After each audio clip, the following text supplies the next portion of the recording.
सबसे पहले सोचिए कि कोई वो इंसान जो जन्मजात राजा बनने के लिए बना हो, लेकिन अपनी खुद की इच्छा से वो सिंहासन से दूरी बना ले। यही कहानी है देवव्रत की, जिन्हें हम भीष्म पितामह के नाम से जानते हैं। अब उनके पिता शांतनु को सत्यवती से प्रेम हुआ और उन्हें राजा बनाना चाहते थे, लेकिन सत्यवती के पिता ने एक शर्त रखी।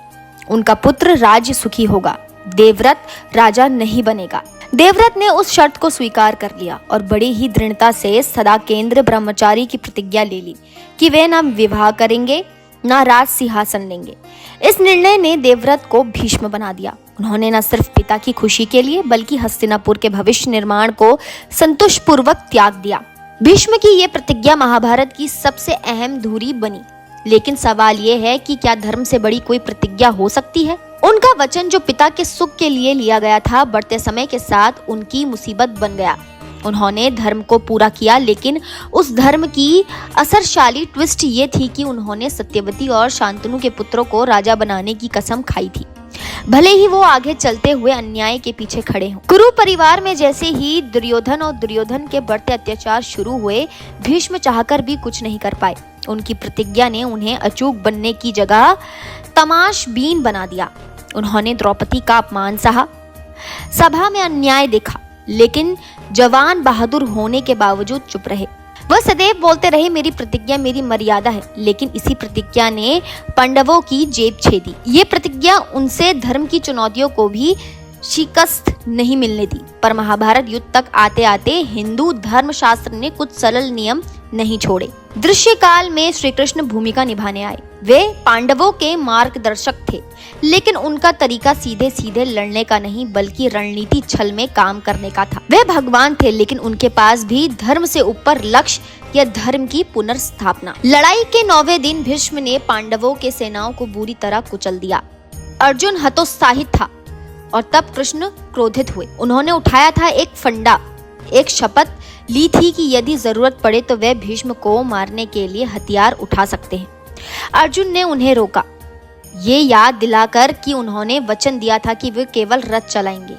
लेकिन कृष्ण की नाराजगी इतनी गहरी थी कि उन्होंने अपनी प्रतिज्ञा को ताक पर रख दिया और युद्ध की दिशा पलटने का संकेत दिया। अगले दिन भीष्म की रणनीति को तोड़ने की जरूरत थी और श्री कृष्ण ने शिखंडी की बात कही। शिखंडी पहले नॉर्मली स्त्री थी, किंतु वचन और परिस्थिति ने उसे पुरुष बना दिया था और भीष्म ने प्रतिज्ञा ली थी कि वह कभी महिला से नहीं लड़ेंगे।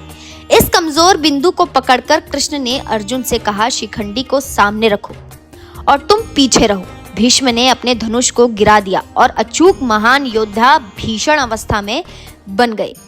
अर्जुन ने उनकी रक्षा प्रणाली तोड़ दी और युद्ध का मोड़ क्रांतिकारी रूप से बदल गया। द्रोणाचार्य को भी यही धोखा दिया गया। युधिष्ठिर से कहा गया कि अश्वत्थामा मार दिया गया है, लेकिन उन्होंने अस्पष्ट उत्तर दिया, अश्वत्थामा मरा है, चाहे मानव हो या हाथी। इससे द्रोण दुख में लड़ने लायक नहीं रहे और उनको मार गिराया गया। ये धोखा हद से भी बाहर माना जाता, लेकिन कृष्ण ने इसे धर्म के लिए जरूरी बताया। अर्थात जो आदर्श है वो गलत भी तो हो सकता है यदि धर्म की रक्षा के लिए आवश्यक हो। तो अब वापस भीष्म की प्रतिज्ञा की तरफ उन्होंने जीवन भर ब्रह्मचारी निभाई, राज का त्याग, धर्म की रक्षा की। भीष्म ने प्रतिज्ञा निभाई, लेकिन पांडवों पक्ष से कृष्ण की रणनीतियों ने यह दिखाया कि जिसके लिए प्रतिज्ञा ली गई है वो धर्म का पालन कर रहा है या नहीं। यदि प्रतिज्ञा धर्म के मार्ग में बाधा बन जाए तो कृष्ण जैसे आत्मा को उसे तोड़ना या मोड़ना ही पड़ता है। उनकी रणनीतियों से धर्म और छल की सीमा धुंधली होती गई। पर कृष्ण कहते हैं कि धर्म की रक्षा के लिए कभी कभी छल भी करना जरूरी हो जाता है। जैसे श्री कृष्ण ने खुद कहा था, जो प्रतिज्ञा धर्म की रक्षा रोकती है उसे तोड़ना ही उचित धर्म है। भीष्म ने अंत में अपनी इच्छा मृत्यु का वरदान प्रयोग किया। उन्होंने प्रस्तावित किया कि जब हस्तिनापुर सुरक्षित हो तब वो मरेंगे। पांडवों की विजय के बाद उन्होंने युधिष्ठिर से कहा कि अब उनका शरीर छोड़ने का दिन आ गया। उन्होंने आगे पांडवों को राज्य संचालन, नीति और योग चिकित्सा के उपदेश दिए और फिर 8वें उत्तरायण दिवस पर अपनी मृत्यु को स्वीकार किया। कृष्ण का छल और भीष्म की प्रतिज्ञा दोनों मिलकर हमें ये सिखाते हैं कि सूझबूझ से बड़ा धर्म नहीं और प्रतिज्ञा से बड़ा जीवित धर्म नहीं।